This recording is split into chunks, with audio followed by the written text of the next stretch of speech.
Welcome back. Following last week's debate, President Biden's team is circulating new internal poll numbers that show his standing remains unchanged.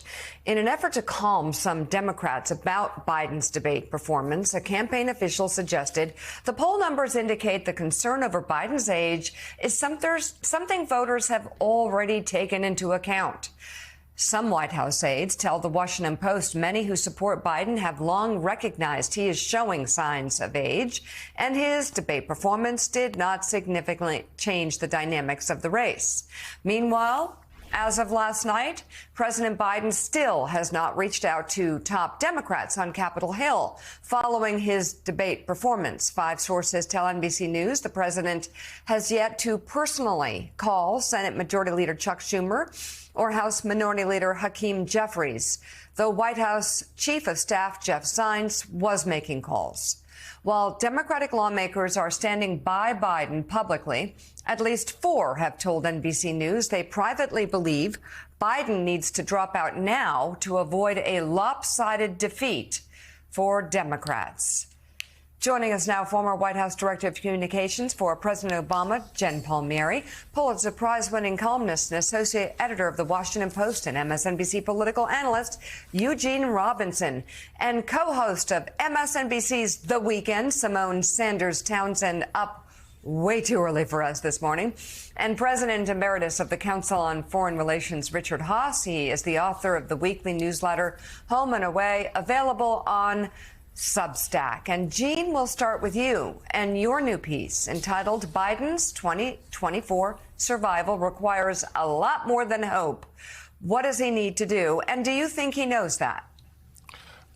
Well, look, I think he needs to do everything he can to reverse the impression, the clear impression that was left by that debate 5 days ago, that debate on Thursday, because, I've been coming on the show for a long time. I am a longtime critic of Democratic bedwetting. I don't, I think it's crazy a lot of the time. I think this is different. I think a lot of Democrats were shocked by what they saw Thursday night, and I think this sort of hunkering down and saying, nothing to say, nothing to see here, the polling is unchanged.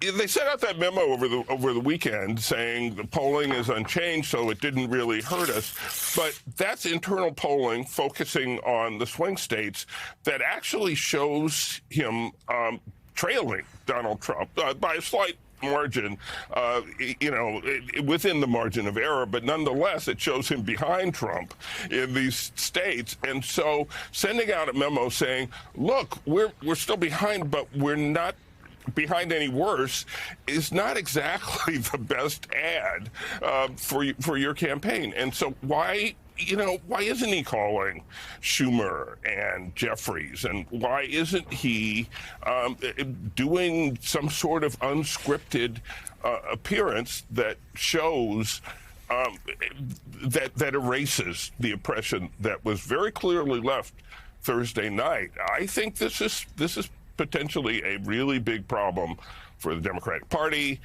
for Biden's reelection campaign, and I think I think Democrats are right to send up the alarm. Symone Sanders, what are you hearing?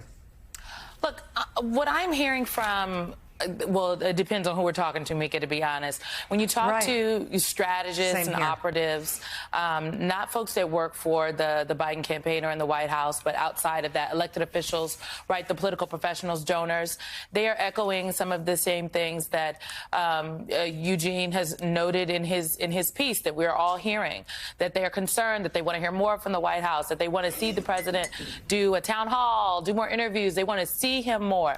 But then when I talk to non-political professionals, if you will, as I like to say, everyday regular folks who don't do this every day, they look at this and say, and Melissa Murray and I talked to black women in Montgomery County just this weekend on Sunday, and they all said, we asked them about the debate. They said the debate, it wasn't good for Trump or Joe Biden. But the women who were supportive of the president in that room said, look, at this point, we can't get anyone else. There was someone that noted we should stand by our guy. There was someone else that noted how realistic is this talk of removing him. And they were more concerned with the broader picture.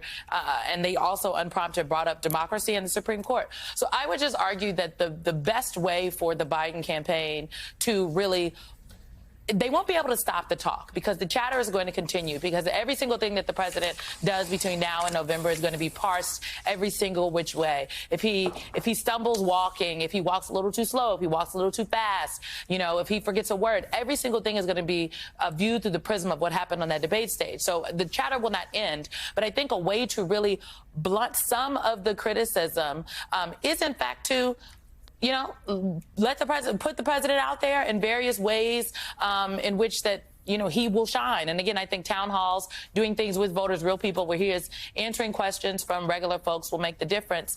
And I do think the president could rise to that occasion. I will just lastly say that I think we have all heard chatter inside, and I was struck by that Washington Post reporting about concerns that folks said that they had about the president's health. The last time I saw the president, he seemed and looked fine to me. But yes, on that debate stage, it was not a good performance. And so the only way to assuage people's concerns is to let them see for themselves. And Joe Biden, I believe, thinks that he is his best political consultant. And I'm interested to see what the president decides to do this week. Hey there, MSNBC fans. I'm Luke Russert, and be sure to join me, Rachel Maddow, Jen Psaki, Lawrence O'Donnell, Steve Kornacki, Joy Reid, and many more September 7th in Brooklyn, MSNBC Live Democracy 2024. Click on the link for ticket information. We will see you there.